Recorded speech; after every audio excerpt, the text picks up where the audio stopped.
কৃপালু ভক্তি সোধা সন্ধানী সত্ৰত সভাপতি সম্পাদককে প্ৰমুখ্য কৰি সমল প্ৰভু সমস্ত আৰু বিভিন্ন জিলা শাখাৰ পৰা এই প্ৰাৰ্থনা সভাত সমবেত হৈ থকা বাপাই সমস্ত সবাৰ শ্ৰীচৰণত আমি সেৱা নিবেদন কৰিলো আৰু আপোনাৰ খবৰ আজ্ঞা হিৰে ধৰি আৰু লগতে আজি আমাৰ এই নামঘোষাৰ সৰলীকৰণৰ দায়িত্বত আমাৰ আছে যে শ্ৰীমন্ত শংকৰদেৱ সংঘৰ উপপদাধিকাৰ আমাৰ হাজৰিকা প্ৰভুজনা তেৰাৰ চৰণত আমি নতশিৰে সেৱা জনাইছো।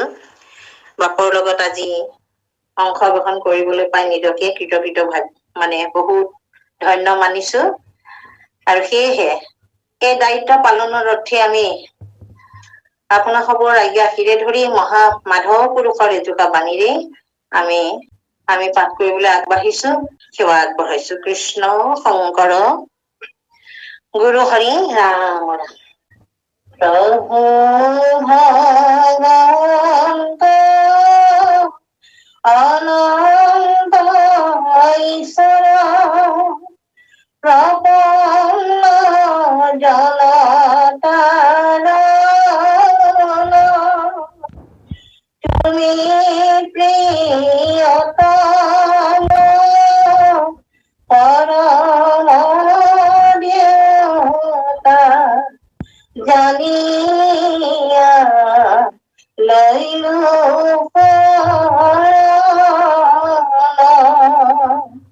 ৰাম জানিয়া লৈলো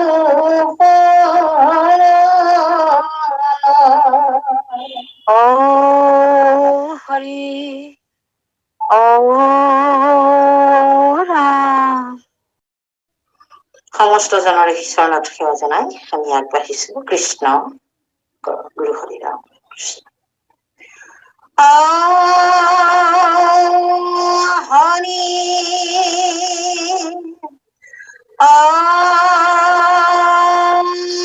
ৰাম কৃষ্ণ শংকৰ গুৰু হৰি ৰাম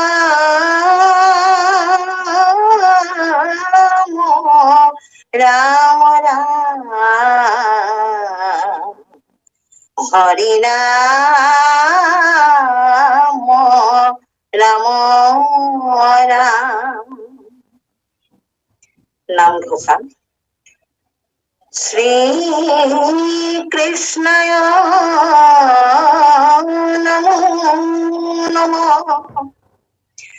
হে মুক্তাপি নিস্পৃহা প্ৰতিপদ পুণ্যদানন্দদান यमस्थय समस्त मस्तक मणि कुवन्ति सेवसे तान भक्तानपि तांस भक्तिमपि तं भक्तप्रियं श्री हरि वन्दे शान्तमर्थयेन दिव्यसं नित्यं शरणं भजे। वन्दे शान्तमर्थयेन दिव्यसं नित्यं शरणं भजे। हरि राम রাম রাম কৃষ্ণ।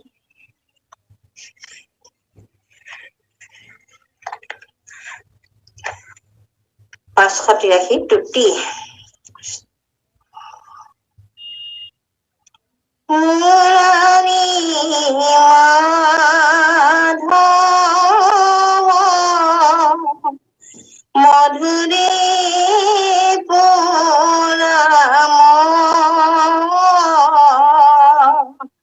তুমি ভকত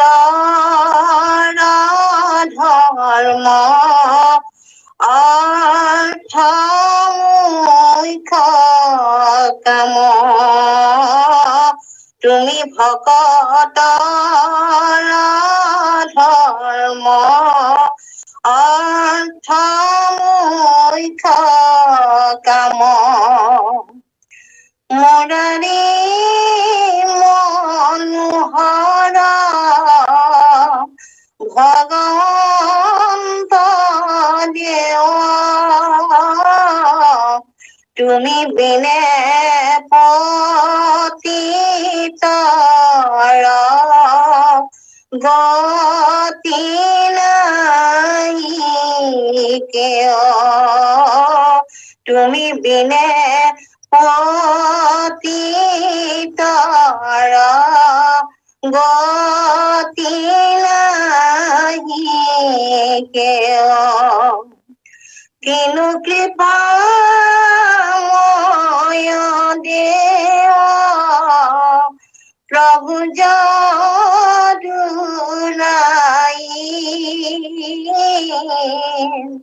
মুখ মাজে থৈলা নাম সৰ্বক্ষণে পাই মুখ মাজে থৈলা নাম সৰ্বক্ষণে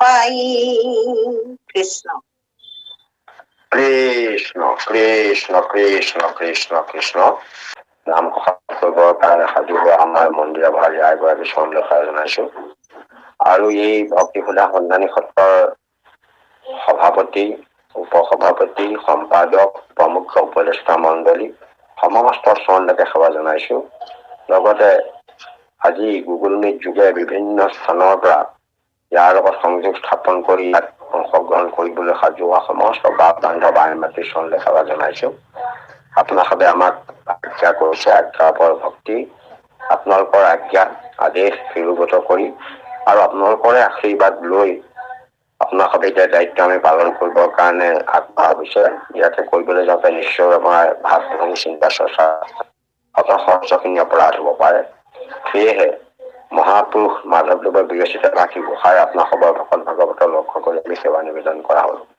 ৰাম কৃষ্ণ নিজ ইষ্টদেৱ আত্মা প্ৰিয়তম গুৰু শহীদ সুদৰ বন্ধু জন কৃষ্ণমতী কৃষ্ণ হতে ভকতি অতি অকৃষ্ণ পাৱে নিমযুক মন ৰাম কৃষ্ণ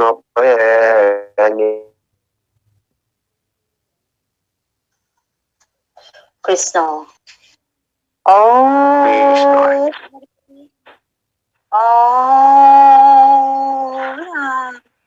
কৃষ্ণ কৃষ্ণ আমাৰ মন্দিৰাই ইতিমধ্যে সুন্দৰ কণ্ঠৰে এই মহাপুৰুষ মাধৱদেৱৰ নামঘোষাৰ পদচন্দৰ এই তুতি শিতানৰ এই তিনিজোকা ঘোষা ইতিমধ্যে তেখেতে আপোনাৰ ওচৰত গাই শুনাইছে এয়া তুতি এটা শিতান বা এটি পতন মাত্ৰ এই আমাৰ এই কি কয় পদচন্দত তিনিফাকি ঘোষা আছে তুতি আৰু লেচাৰী চন্দতো তিনিফাকি আছে মুঠতে সৰ্বমুঠ তুতি ঘোষা মাত্ৰ ছফাকি আছে তিনিজোকা আছে লেচাৰী চন্দত আৰু দুইজোকা আছে ইয়াত এই পদচন্দত ইয়াত তুতি শব্দটো আমাৰ যিটো সংস্কৃত বুলি কয়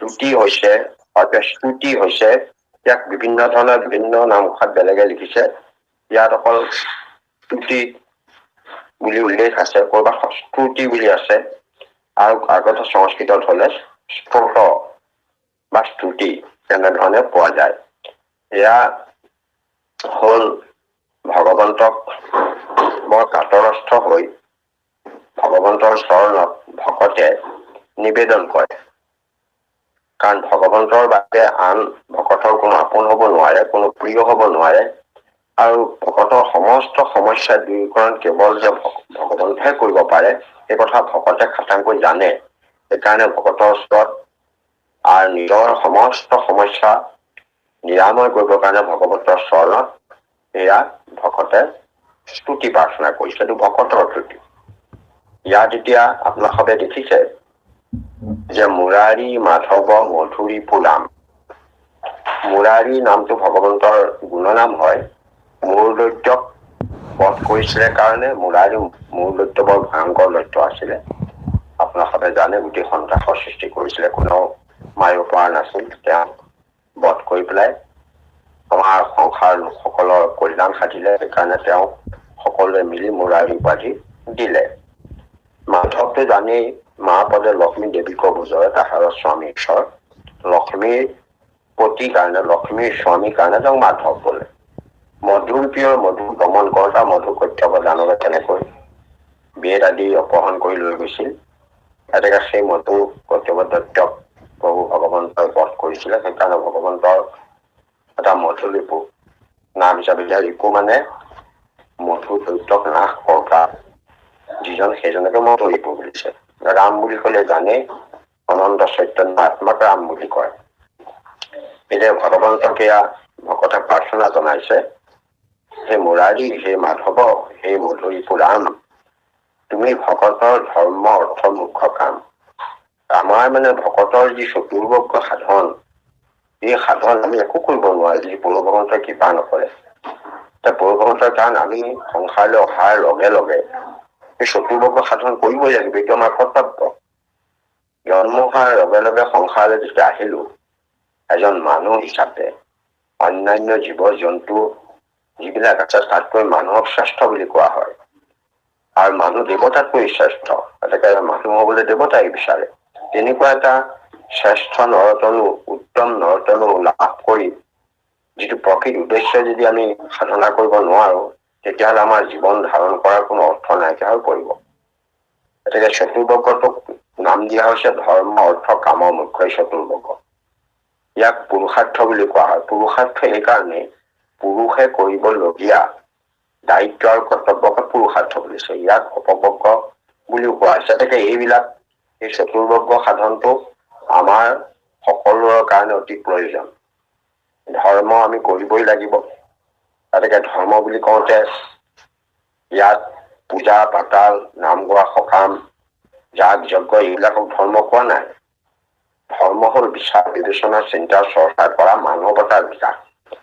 কাৰণ মানুহ আমি হৈছো, ইতৰ প্ৰাণীৰ দৰে আমি কাম কৰিলে নহব। আমি কথাবিলাক কৰোঁতে সচেতন ভাৱেৰে বিচাৰ বিবেচনা কৰি কৰিব পৰাটোহে মানুহ। মানুহে বিচাৰ কৰাৰ ক্ষমতা আছে, ইতৰ প্ৰাণী সেইবিলাক নাই। তেওঁলোকক যেনেকৈ বান্ধি দিছে তেনেকৈ কাম কৰিব। সেইকাৰণে মানুহে সেইখিনি বিচাৰ বিবেচনা কৰি নিজৰ নিজৰ কৰ্তব্য কৰা, যিকোনো কাম কৰাটো যে প্ৰয়োজন, সেই কথাটো ধৰ্ম কৈছে। ধৰ্মৰ যেনেকৈ 4টা অংগ আছে, সত্য, শৌচ, ক্ষমা, মৌন। এই 4টা অংগ আমি পূৰ্ণ কৰিব লাগিব, তেতিয়াহে আমি সংসাৰ প্ৰকৃততে ধাৰ্মিক মানুহৰ মৰ্যাদা লাভ কৰিম। তাত আমি সত্য মানে সঁচা কথা কোৱাটোৱে সত্য নহয়, সত্যৰ পক্ষত থিয় হব লাগিব। আমি আপোন পৰ ভেদ নকৰাকে সত্যৰ পক্ষত থিয় হব লাগিব। আপোনাৰ ধৰ ল'ৰা এটা মানুহ দুজনৰ কাজিয়া লাগিছিল, লগতে এজনে এজনক মাৰিলে, গতিকে সেই তাৰ যিজনে মাৰিলে সেইজন আপোনাৰ কিবা আপোন হয়। তেতিয়াহ'লে আপুনি যদি তাৰ পক্ষ লৈ লয়, যিটোৱে বেয়া কাম কৰিছে, তেতিয়াহ'লে আপুনি সত্যৰ পক্ষত থিয় হোৱা নাই। প্ৰকৃততে প্ৰকৃত মানুহজনে, প্ৰকৃত মানৱে সত্যৰ পক্ষতহে থিয় হব। সেইটো কৃষ্ণই কৰিলে। যিটো মহাভাৰতৰ যুদ্ধত তেওঁ সত্যৰ পক্ষত, ধৰ্ম পক্ষত থিয় হল। শৌচতে জানেই সদাচাৰৰ কথা আছে, যে জীৱনটো মধুময় কৰিবলৈ হলে, সুখময় কৰিবলৈ হলে, ৰোগমুক্ত কৰি ৰাখিবলৈ হলে সদাচাৰৰ প্ৰয়োজন আছে। তাত বহুত সদাচাৰ আছে। বাক্য সদাচাৰ, গমন সদাচাৰ, গা পা পৰিষ্কাৰ পৰিচ্ছন্ন শুদ্ধ কৰি ৰখা এইটো সদাচাৰ, বচন সদাচাৰ, ব্যৱহাৰ সদাচাৰ, এইবিলাক বহুত সদাচাৰ আছে। সেইবিলাক ৰক্ষা কৰি সেইটোকে শৌচ বুলিছে, শুদ্ধ।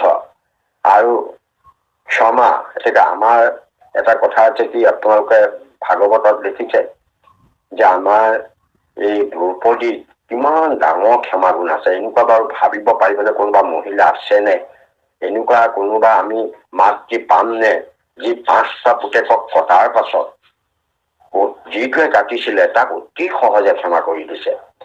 দ্ৰোণাচাৰ্যৰ পুত্ৰ অশ্বত্থামাক যেতিয়া ধৰি বান্ধি আনি পেলাই দিলেহি, ভীমেও প্ৰতিজ্ঞা কৰিছে হত্যা কৰিম বুলি, আৰু অৰ্জুনেও হত্যা কৰিম বুলি মুণ্ডন কৰিম বুলি প্ৰতিজ্ঞা কৰিছে। আৰু দ্ৰৌপদীয়ে কৈছে নাই নাই হ'ব মাৰিব নোৱাৰা, তেওঁক কেতিয়াও মাৰিবলৈ নিদিয়া। এতিয়া সকলোৱে কৈছে কি কথা ওলাইছে, তোমাৰ 5টা ল'ৰা মূৰকেইটাই কাটি নিছে, কি মহা বদমাছ, ইয়াক মাৰিব লাগে। তেতিয়া দ্ৰৌপদীয়ে কৈছে মোৰ 5টা পুত্ৰ এওঁ হত্যা কৰিলে, এওঁ মাৰিলে বাৰু মোৰ ল'ৰাকেইটা ঘূৰি আহিব নেকি? বোলে নাহে যদিও এওঁ শাস্তিৰ যোগ্য। বোলে যে তেওঁক শাস্তি দিয়াৰ যোগ্য বুলি তোমালোকে কেনেকৈ বিবেচনা কৰিবা? তেওঁৰো এগৰাকী মাতৃ আছে, মই যেনেকে 5টা পুত্ৰৰ কাৰণে কান্দিছো, তেওঁ এগৰাকী মাতৃ আছে যাৰ নাম গৌতমী। তেওঁ গৌতমীৰ স্বামী দ্ৰোণাচাৰ্য ইতিমধ্যে যুদ্ধত মৃত্যু হৈছে। তেওঁ একমাত্ৰ পুত্ৰটি লৈ সংসাৰ জীয়াই আছে। এই পুত্ৰটিক তেওঁক মাৰি পেলালে গৌতমী জানো এই মাতৃগৰাকী তেওঁ পুত্ৰহাৰা হৈ তেওঁ মানে বেদনাত কি হৈ যাব? তেওঁ এগৰাকী মাতৃ আন এগৰাকী মাতৃ হৃদয়ৰ কথা চিন্তা কৰা সেই মানুহজনী কিমান মহান। গতিকে সেইটো হৈছে মহাক্ষমা গুণ। যিজন তাৰমানে এই জয়দ্ৰথে দ্ৰৌপদীক অকলে পায় শালীনতা হানি কৰি পানী আজুৰি লৈ গৈ ৰথত উঠাই লৈ যাবলৈ লৈ গৈছিল দ্ৰৌপদীক। আৰু যেতিয়া অৰ্জুন তেওঁক ধৰি আনিলে, ধৰি অনাৰ পাছত তেওঁক দ্ৰৌপদীৰ ওচৰত যেতিয়া তেওঁক বধ মাৰিম বুলি ক'লে, বধ কৰিম বুলি ক'লে, তেতিয়াও দ্ৰৌপদীয়ে বাধা দিছে। যিজনে তেওঁক শালীনতা হানি কৰিছে তথাপিতো তেওঁক ক্ষমাগুণ দ্ৰৌপদীয়ে আনিছে, কৰিছে, কৰি পেলাই কৈছে যে এওঁক যদি তোমালোকে হত্যা কৰা, হত্যা কৰিলে কিন্তু এটা ডাঙৰ কথা হব, কাৰণ তোমালোকৰ ভনী এজনী কিন্তু বিধৱা হৈ যাব। গতিকে তেওঁ বিধৱা হোৱাটো তোমালোকে চাব খুজিছানে? তোমালোকৰ ভনীজনী তেনেকুৱা অৱস্থাৰে তোমালোকে কিয় ঠেলি দিবা? এওঁক কেতিয়াও হত্যা কৰিব নোৱাৰা। সেইকাৰণে আপোনালোকে জানে এয়া জয়দ্ৰথকো বা অশ্বত্থামাকো মুণ্ডন কৰি দিছিল। কাৰণ মুণ্ডনটো হল মানে মৃত্যুদণ্ডৰ এটা সমমৰ্যাদাৰ এটি শাস্তি, অৰ্থাৎ যাক মৃত্যুদণ্ডৰ পৰিৱৰ্তে মুণ্ডন কৰি দিলে মৃত্যুদণ্ডৰ সমাহাৰ হৈ যায়। সেইকাৰণে এয়া ক্ষমা গুণৰ প্ৰতীক। গতিকে তেওঁ কিমান, সেইকাৰণে 5গৰাকী নাৰীক আজিও লোকসকলে মানে মহাসতী বুলি ঘোষণা কৰিছে। অহল্যা, কুন্তী, দ্ৰৌপদী, তাৰা, মনুষ্ঠ তথা পঞ্চকন্যাৰ স্মৰণ নিত্যং মহাপাতকনাশনম। চাবলৈ গলে 5গৰাকী নাৰী কিন্তু হয় কোনোবা বিচাৰিণী, নহয় কোনোবা বেচা, এনেকুৱা হব মানৱ দৃষ্টিৰে, আমাৰ দৃষ্টিৰে যদি চাওঁ।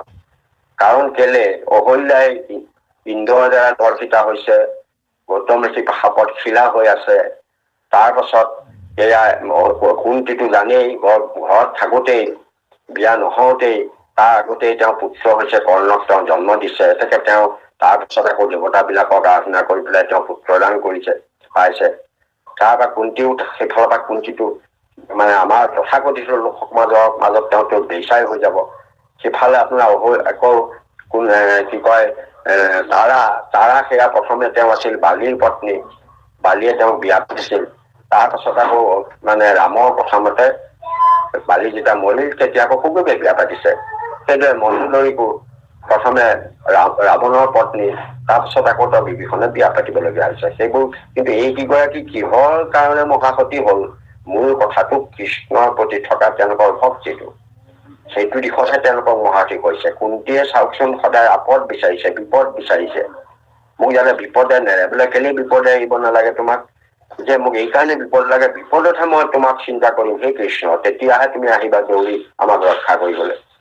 গতিকে দ্ৰৌপদী মহাক্ষমাগুণত তেওঁ মহাসতী হৈছে। সেই ভাগৱততে তেওঁ চবেই মহাসতী ঘোষণা কৰিছে।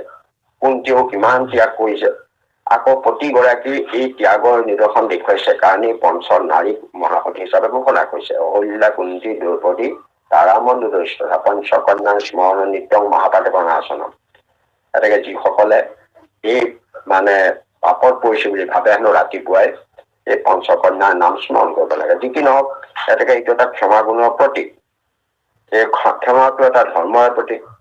সত্য, শৌচ, ক্ষমা আৰু মৌন, কোনোবা কয় দয়া, কিন্তু মৌনতহে ভাগৱতে নাম দিছে। মৌন মানে কিছু কথাত মানুহে মৌনতা অৱলম্বন কৰাৰ প্ৰয়োজন। কাৰণ অতি কথকিক কথাই খায়, মানে অতি কথকিক বহুতে কয় যে গলাই ফাঁচি থাকে, কথা বেছিকৈ কবলৈ গৈ কিছুমান মানুহ ঠগ খায়। গতিকে সেইফালৰ পৰা কৈছে যে যিমান পৰা যায় কিছু কথাত মৌন হৈ থকাই ভাল। মৌন হৈ থাকিলে মানুহ নিজৰ লাভ হয়, পক্ষপাত কৰা নুবুজায়, এনেকুৱা ধৰণৰ দিয়া আছে। যি নহওক এই ধৰ্ম অৰ্থ কাম মুখ্য চতুৰ্বৰ্গ সাধনত সেই ধৰ্মৰ কথা যেনেকুৱা অৰ্থ হল সম্পদ। আপুনি জীয়াই থাকিবলৈ কাপোৰ কানি লাগিব, ঘৰ দুৱাৰ লাগিব, অন্যান্য আচবাব লাগিব, এইবিলাক প্ৰয়োজনীয় বস্তু, এইখিনি ল'ব লাগিব। কিন্তু সেইটো অৰ্থই আপোনাক সংসাৰত থাকিবৰ কাৰণে সুবিধা দিলে, কিন্তু সেইটোৱে আপোনাক আধ্যাত্মিক অৰ্থ নহব। আধ্যাত্মিক জ্ঞানো আপুনি লাভ কৰিব লাগিব, ঈশ্বৰৰ ভক্তিৰ জ্ঞানো ল'ব লাগিব, ঈশ্বৰৰ নাম হৃদয় সেই অৰ্থ সংগ্ৰহ কৰিবলৈ, সেইটো তাক পৰমাৰ্থ বুলি কয়। গতিকে সেই পৰমাৰ্থও আপুনি হৃদয়ত সঞ্চয় কৰিব লাগিব, তেতিয়াহে সেইটোৱে আপোনাক ইহকাল পৰকাল দুইটা কালতে পাব পাৰিব। গতিকে আমি সেই অৰ্থৰ কথাও চিন্তা কৰিব লাগিব। সংসাৰ জীয়াই থাকিবৰ কাৰণে নহয়, সামান্যতম বস্তু আহিলে পালে হৈ গল। শাস্ত্ৰই কৈছে, ঋষভে কৈছে যে দেহ মাত্ৰ প্ৰগতৰ যিষৱ উপায় তাতকৈ সন্তৰ অধিক অস্পৃহা নাই। এতেকে প্ৰয়োজনতকৈ বেছি বস্তু প্ৰয়োজন নাই, কিন্তু ঈশ্বৰৰ নাম, ভক্তি, সাধনা এইবোৰ কিন্তু যিমান পাৰে সিমান গোটক, সেইবোৰ অৰ্থৰ অতি প্ৰয়োজন আছে। হৃদয় পূৰ্ণ কৰি সেইবিলাক আমি ৰাখিব পাৰো ভক্তি ৰস, গতিকে তাৰ প্ৰয়োজন আছে। সেইদৰে আমি মুখ্য অৰ্থাৎ আমি জীৱন ধাৰণ মনুষ্য দেহ পাই যদি আমি গতি সাধিব নোৱাৰো, তেতিয়াহ'লে আপোনাৰ মনুষ্য দেহ লাভ কৰাৰ কি সফলতা থাকে? গতিকে আমি মুখ্য বা গতি পাবই লাগিব। গতি পাব নোৱাৰিলে আৰু আকৌ দেখোন তিনিওটো খিলালে গুচি যাম। এটা বিশাল সময় আমি আকৌ অতিবাহিত কৰিব লাগিব। সেইকাৰণে এই চতুৰ্বৰ্গ সাধন কৰিবলৈ হলে আমি কৰিব কিন্তু নোৱাৰো, খাটাং নোৱাৰো। আমি কোনোবাই যি ভাবে মই এইকেইটা কৰিম, কিন্তু অসম্ভৱ। যদি কৃষ্ণৰ কৃপা নহয়, কৃষ্ণৰেহে কৃপাত ব্ৰহ্মাৰ ভল্য জ্ঞান, কৃষ্ণ কৃপা বিনে কাৰ্য সাধিব টান। এতেকে ভগৱন্তই কৃপা কৰিলে এই চতুৰ্বৰ্গ ভকতৰ সাধন হয়, অন্যৰ নহয়। কিন্তু তুমি ভকতৰ ধৰ্ম অৰ্থ মুখ্য কাম কৰিছে, অকল ভকতৰ ক্ষেত্ৰতহে এইটো প্ৰযোজ্য হৈছে। ভকতৰহে ভগৱন্তই কৃপা কৰি চতুৰ্বৰ্গ সাধনত তেওঁ হৃদয়ত থাকি সহায় কৰে। সেইদৰে মুৰাৰী মনোহৰ ভগৱন্ত দেৱ, তুমি বিনে পতিতৰ গতি নাহি দেৱ। কাৰণ আমি পতিতত পৰি আছো, জন্মৰ পাপটো আছেই, ইহ জন্মতো পাপেই কৰিছো। কাৰণ যিমানেই ভাল কাম নকৰো, পুণ্য নকৰো, পাপৰ সংখ্যাটো বাঢ়ি গুচি যায়, যিকোনো প্ৰকাৰে বাঢ়ি যায়। যিহেতু আমি বিষয় বাসনাৰ মাজত সোমাই আছো, এতেকে সেই পাপৰ বাসনাত সোমাই গৈ পেলাই আমি পাপৰ যোগেদি আমাৰ কৰ্মবিলাক পাপ কৰ্মবোৰ বাঢ়িছে। তাৰ ফলত সেই পাপ বিলাক নিৰাময় কৰিব পৰা উপায় অন্য একো নাই। কাৰণ পতিত পাৱন হৰিয়ে যদি কৃপা নকৰে, তেতিয়াহ'লে আমাৰ পাপ কেতিয়াও ক্ষয় নহয়, আকৌ পতিত আমি হৈয়ে থাকিব লাগিব। জনম জনমে এই পাপত পচি সংসাৰলৈ আয়াত কৰি থাকিব লাগিব। সেইকাৰণে ভগৱন্তকে স্তুতি কৰি মহাপুৰুষ মাধৱদেৱে আমাৰ হৈ স্তুতি কৰি কৈছে, এই মুৰাৰী, এই মনোহৰ ভগৱন্ত বস্তু, ভগৱন্ত জানেনে সমস্ত ঐশ্বৰ্য তেওঁ গৰাকী। চাৰিটা ক্ষেত্ৰত তেওঁ ভগৱন্ত বুলি, ভগ লক্ষণ আপোনালোকে 6টা বুলি সকলোৱে জানে। এতেকে সেই সমস্ত জগতৰ যিমানবোৰ প্ৰয়োজনীয় ধন সম্পদ ঐশ্বৰ্য বিভূতি যিমান লাগে সমস্ত এতেকে তেওঁ বৈৰাগ্যৰ গৰাকী, শ্ৰী গৰাকী, এতেকে সমস্ত তেওঁই গৰাকী। সেইজন ভগৱন্ত দেৱক সেৱা জনাই কৈছে যে আমাৰ পতিতক আমাক গতি দিয়া, আমাৰ পতিতক তোমাৰ বাহিৰে কোনেও আমাক তাৰিব নোৱাৰে। সেই ভগৱন্ত দেৱ, তুমি আমি পতিত সকলক কৰাৰ উপায় কৰা, হৃদয়ত থাকি কৃপা কৰা। আমি আমাৰ ব্যৱস্থাৰে, আমাৰ চেষ্টাৰে আমি কেতিয়াও তাৰিব নোৱাৰো। যিমানেই প্ৰচেষ্টা নকৰো, লাগিলে তুমি কৃপা নকৰিলে এইটো সম্ভৱ নহয়। আকৌ তেওঁলোকে কৈছে, কাৰণ তুমিতো পৰম কৃপাময়। কিনো কৃপাময় দেৱ প্ৰভু যদুৰাই, যদুৰাই মানে যদুপতি কৃষ্ণকে কৈছে যে তুমি যে ইমানেই কৃপাময়, যে ইমানেই ভকতক কৃপা কৰিছা। কাৰণ তেওঁ কৃপাময় কাৰণে কৃপা কৰিছে, এনেধৰণে কৃপা কৰিছে যে আমাৰ মুখৰ মাজতে তোমাৰ পৰম মংগল নামটো তুমি মানে দি দিছা। যেতিয়াই বিচাৰো তেতিয়াই নাম লব পাৰো, কাৰণ তুমি কৈছা যে মোতকৈ মোৰ নাম শ্ৰেষ্ঠ।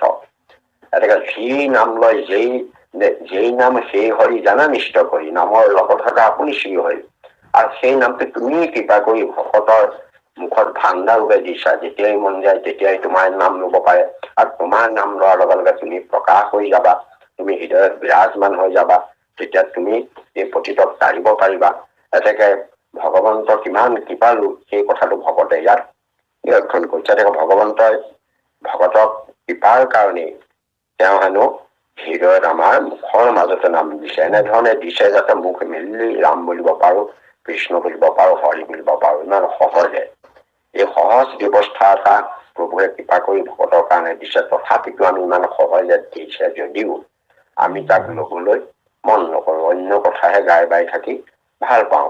সেইকাৰণে ইয়াত স্তুতি কৰি মহাপুৰুষ মাধৱদেৱে ইয়াত ভগৱন্তক প্ৰাৰ্থনা জনাইছে যে তুমি কৃপা কৰা সেই মুৰাৰী, সেই মধুবিত্তক দান নাশ কৰোতা সেই মাধৱ, তুমি ভকতৰ ধৰ্মৰ্থ কাম মুখ্য চতুৰ্ভুজ তোমাৰ কিবাহে সাধন হব।